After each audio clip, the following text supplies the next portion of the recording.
Hello students, बहुत बहुत स्वागत अपने YouTube channel commerce with Sanjeev sir में। और आज जनरल का अगला वीडियो आपके सामने ये आ रहा है जो है जनरल के लाभ। जनरल को रोज नामचा भी कहते हैं और इसके पहले दो वीडियोस हम अपलोड कर चुके हैं, उनको ना देखा हो तो जरूर देख लें, क्योंकि जनरल की उत्पत्ति कैसे हुई, जनरल के उद्देश्य क्या है, जनरल का अर्थ क्या है, ये हम पहले वीडियो में ही निपटा चुके हैं। ओके, तो इस वीडियो में हम समझेंगे कि रोज नामचा या जनरल के लाभ कौन कौन से हैं। तो आइए शुरू करते हैं। बहुत ही इंपॉर्टेंट वीडियो है और इसमें मैंने 12 हेडिंग्स यहां पर रखी हैं। ओके, आपको बुक्स में 6-7 हेडिंग से ज्यादा नहीं मिलेंगी और जब आप इन हेडिंग्स को एक बार पढ़ोगे तो आपको जब इतनी ज्यादा हेडिंग मिल रही है तो आपका लिखना जो एग्जाम में होगा तो वो सबसे अच्छा दिखेगा। क्यों दिखेगा? क्योंकि और बच्चों की अपेक्षा आपके पास में मैटर अच्छा होगा, कंटेंट अच्छा होगा।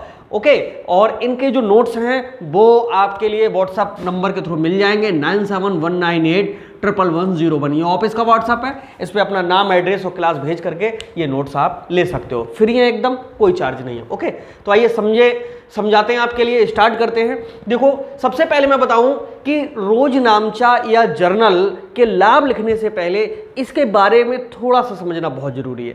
रोज नामचा या जर्नल दोहरा लेखा जो पद्धति है उस पर आधारित है, डेबिट क्रेडिट पर आधारित है। क्या होता है कि जब किसी बिजनेस में सुबह से लेकर के शाम तक जितने भी लेन देन होते हैं किसी व्यापारी द्वारा याद नहीं रखे जा सकते।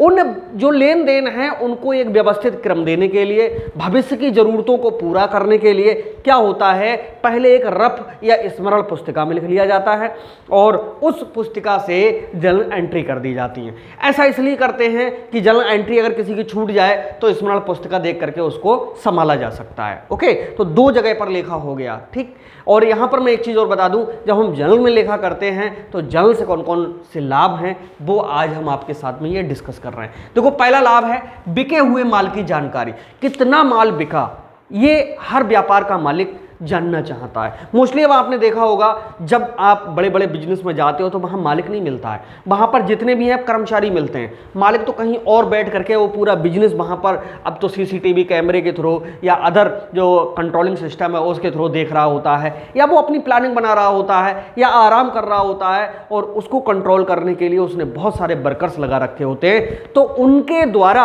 शाम को वो ये जरूर जानना चाहता है कि आज हमारे बिजनेस में कितनी बिक्री हुई।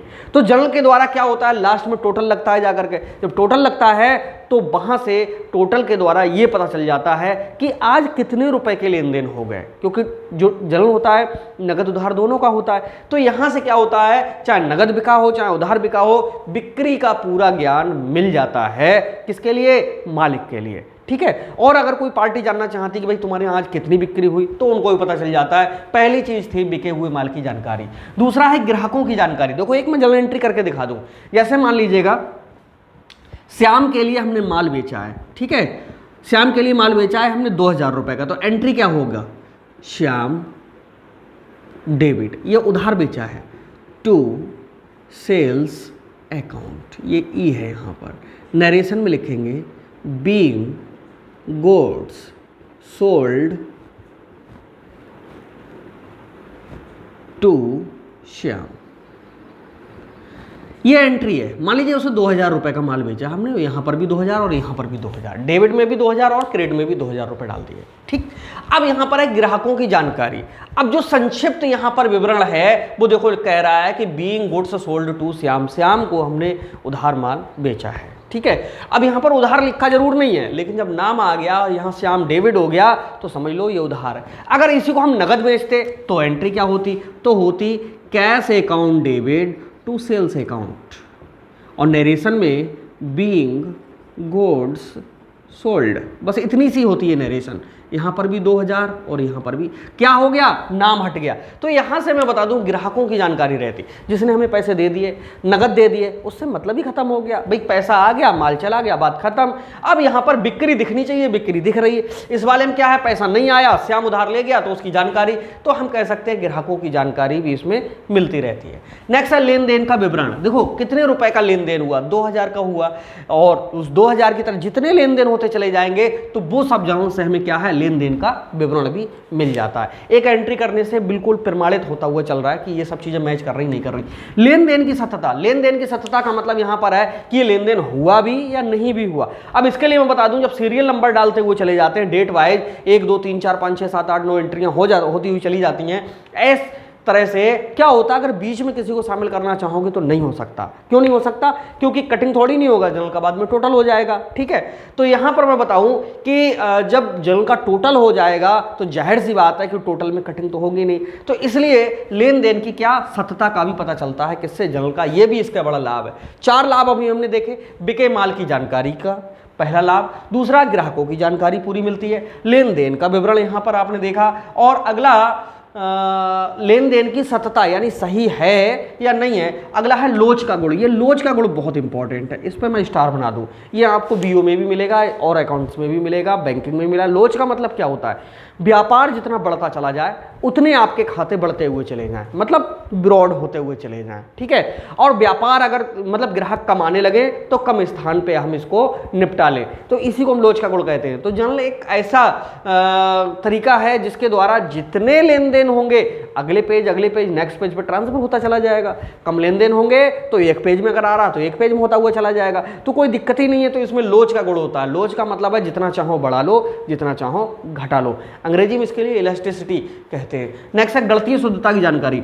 गणितीय शुद्धता की जानकारी इसलिए रहती है यहाँ पर क्योंकि दोनों ओर डेबिट और क्रेडिट में जो टोटल होता है कैसा होता है, बराबर होता है। ये तो चेक नहीं हो पाता कि हाँ श्याम की जगह पर घनश्याम लिख जाए या राम लिख जाए या रहीम लिख जाए, ये तो चेक नहीं हो पाएगा, लेकिन इधर की जो अमाउंट है वो चेक हो जाती है, इसलिए इसको कहते हैं गणितीय शुद्धता की जानकारी। तो जल्द से हमें गणितीय शुद्धता की 100% जानकारी तो नहीं मिल सकती है, लेकिन मोस्टली जानकारी हमें मिल जाती है। अच्छा 100% के लिए हम क्यों नहीं कह रहे हैं? क्योंकि तलपट अंतिम शुद्धता का प्रमाण नहीं है। इससे क्या है कि एक अनुमान लग जाता है कि हाँ जो लेखांकन किया गया है वो कैसा होगा, ठीक होगा। ओके, और अंतिम शुद्धता की जानकारी मिलती है अंतिम खाते से। ठीक है, अगला है न्यायालय में मान्यता।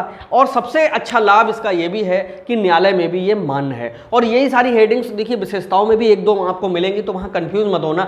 लाभ की बात कर रहे हैं तो लाभ के उद्देश्य से देखेंगे, वहाँ विशेषताओं को हम पढ़ रहे थे तो विशेषताएं के उद्देश्य से देखेंगे। न्यायालय में मान्यता, कोर्ट भी इसके लिए मान्य करता है। क्यों कोर्ट मान्य करता है? क्योंकि एक सिस्टम से बना हुआ होता है, इसमें टोटल लगा हुआ होता है, जो भी ट्रांजेक्शन किए हुए हैं इसमें, उन ट्रांजेक्शन्स के द्वारा ही अंत में जाकर के खाता बही बनती है जाकर के। तो भाई ये गड़बड़ तो खाता बही गड़बड़, फिर अंतिम खाता ही मैच नहीं करेंगे। तो कहने का मतलब है जर्नल ही एक ऐसी चीज है जहां से आगे क्या लेखांकन बनता है, इसलिए न्यायालय भी इसके लिए क्या देता है, मान्यता देता है। नेक्स्ट है गलती होने की कम संभावना। देखो गलती होने की कम संभावना का लाभ इसलिए यहाँ पर यहाँ है क्योंकि जो जर्नल बनाया जाता है या रोजनामचा तैयार किया जाता है वो स्मरण बही से तैयार किया जाता है। जो पुस्तिका होती है जिसको हम मेमोरेंडम बुक भी कह सकते हैं, याददाश्त के लिए कह सकते हैं, तो उसमें क्या होता है कि जितने सुबह से शाम तक लेन देन हो रहे हैं, वहां अकाउंटेंट तो बैठा नहीं होता है हर समय, तो वो आपने देखा होगा कि बहुत से लोग बिल काटते हैं तो उसके नीचे का पन्ना अपने पास रखते रहते हैं। तो वो सारी चीजें जब शाम को अकाउंटेंट बैठता है तो वो उन सबकी जर्नल एंट्री कर देता है, चाहे कंप्यूटर में हो, चाहे किताबों में हो, बुक्स में हो। ठीक है, नेक्स्ट है छल कपट को रोकना। छल कपट का मतलब होता है यहाँ पर जानबूझ करके किसी के साथ में धोखा अन्याय करना। तो ये नहीं हो सकता। भूलवश मान लीजिएगा यहाँ 200 हो गए तो अगली जगह 2000 लिखे होंगे क्योंकि डबल एंट्री सिस्टम लागू है। लेकिन अगर आप सोचो कि इसके 20,000 कर लो तो नहीं हो पाएगा। क्यों नहीं हो पाएगा? क्योंकि जितने का तुम माल ही नहीं लाए होगे दूसरी जगह से जो यहाँ पर आप बढ़ा सकोगे। ठीक है, क्योंकि प्रॉफिट का भी रेशो सबको पता होता है कि कितना हो जाएगा। तो ऐसा नहीं है 2000 के कहीं 20,000 हो जाए। तो ये छल कपट भी रोकने में सहायक है। पूरा संक्षिप्त विवरण एक स्थान पर। अब आप देख रहे हो कि ये एक जो जर्नल एंट्री है, संक्षिप्त विवरण पूरा हमें मिल रहा है कि श्याम ने माल खरीदा और हमने माल बेचा और कितने रुपए का बेचा, 2000 का बेचा, किस डेट को बेचा, वो डेट यहाँ पर पहले पड़ जाएगी। ठीक है, लेजर फोलियो नंबर भी इसमें एक डाला जाता है, 5 कॉलम में ये बनता है। नेक्स्ट है मतभेदों का समाधान। देखिए कभी कभी क्या होता है, किसी कस्टमर्स के लिए कभी कभी थोड़ा धोखा पड़ जाता है और उसके मन में एक बात आ जाती है, अरे इतने पेमेंट हमारे और कैसे हो गया। तो ऐसी स्थिति में उसको जब ये जर्नल दिखाते हैं तो उसके समझ में आ जाता है और उसे याद आ जाता है। कभी कभी कस्टमर भूल जाते हैं क्योंकि मानव ही तो हैं, गलती तो किसी से हो सकती है। ऐसी कंडीशन में जब कस्टमर्स भूल जाएं और उनके लिए याद ना रहे कि हमारा लेन देन कितना था, तो जर्नल दिखा करके उनको ये समझा दिया जाता है कि देखिए ये आपका क्या है, लेन देन है और इसको निपटाना है। नेक्स्ट है मतभेदों का समाधान के बाद में भविष्य का अनुमान। और भविष्य का जो अनुमान है वो ये कि जब जर्नल के द्वारा ये पता चलता रहता है कि बिक्री हमारी लगातार बढ़ती चली जा रही, लगातार बढ़ती चली जा रही, तो इसका मतलब आने वाले समय में बिक्री बढ़ेगी, घटेगी नहीं, ठीक है। और लगातार अगर घटती चली जा रही, इसका मतलब है कि कम मात्रा में माल मंगाना है, क्योंकि बिकेगा माल बहुत कम। तो ये क्या होता है, भविष्य का अनुमान होता है जो जर्नल से सीधे सीधे हमें मिल जाता है। जर्नल जो है बहुत इंपॉर्टेंट है, एक इंपॉर्टेंट चैप्टर है, और इसकी जो हेडिंग्स हैं आपने देखी बिल्कुल ईजी लैंग्वेज में थी।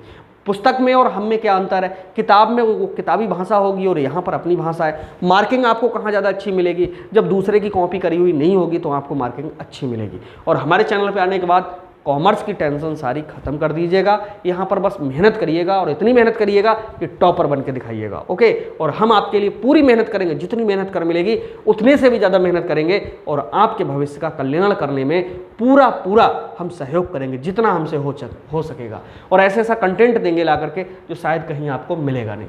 तो ये 12 हेडिंग्स थी, एक बार फिर से रिपीट कर देते हैं। बिके हुए माल की जानकारी, ग्राहकों की जानकारी, लेन देन का विवरण, लेन देन की सत्यता, लोच का गुण, गणितीय शुद्धता की जानकारी, न्यायालय में मान्यता, गलती होने की कम संभावना, छल कपट को रोकना, पूरा संक्षिप्त विवरण एक स्थान पर, मतभेदों का समाधान, भविष्य का अनुमान।